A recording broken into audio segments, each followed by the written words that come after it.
Hi, everyone. Wherever you are, good morning, good evening. On this crazy planet, I'm Mark Gray, live from Normandy, and I'm having the great pleasure to be hosting again on DTV Dimensions TV, Wayne Bush, who's in Texas. Hi, Wayne. How are you?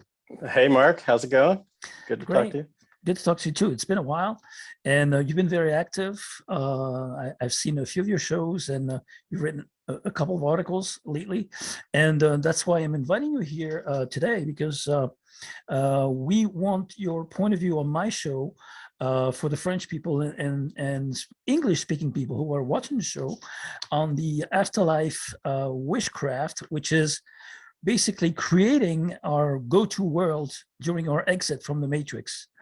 Can you tell us about manifesting reality in the afterlife and how you came up with your ideas and solutions? Sure, I can give it a shot.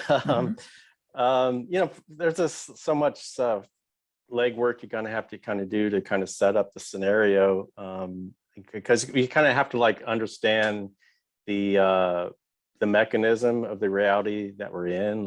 If this is a prison or a matrix, so to speak, then you kind of have to understand the parameters of it and what all's going on. So I've kind of taken it upon myself to explore this area, and so I wrote an article about that called Wishcraft and How to Manifest Your Own Reality.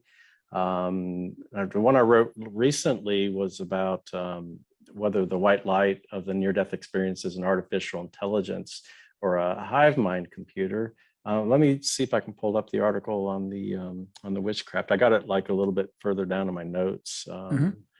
Okay, here we go. So, first of all, I just want to say that I don't know for certain what happens when one dies. I mean, I don't think anyone does, in my opinion. And the contents of the article are just the findings of my many years of research into near-death experiences and other areas, OBEs and all kinds of them that have to do with the process of death and the afterlife. And so, I mean, previously I wrote an article called Why I Will Choose Not to Go to the White Light When I Die, which is kind of relevant too. And then another one on the so-called void of fullness and pure awareness. It's kind of like a cosmic womb of creation. So I think if one chooses not to go to the white light, and it's, because we're told constantly when you die, go to the light, go to the light. And, everyone's pretty much heard of the meme.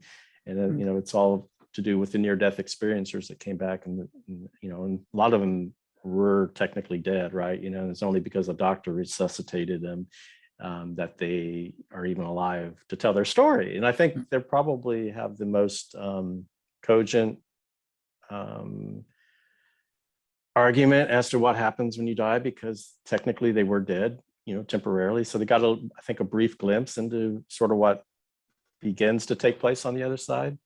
So so if one chooses not to go to that white light, and because I've written extensively on why it might not be a good idea to do that.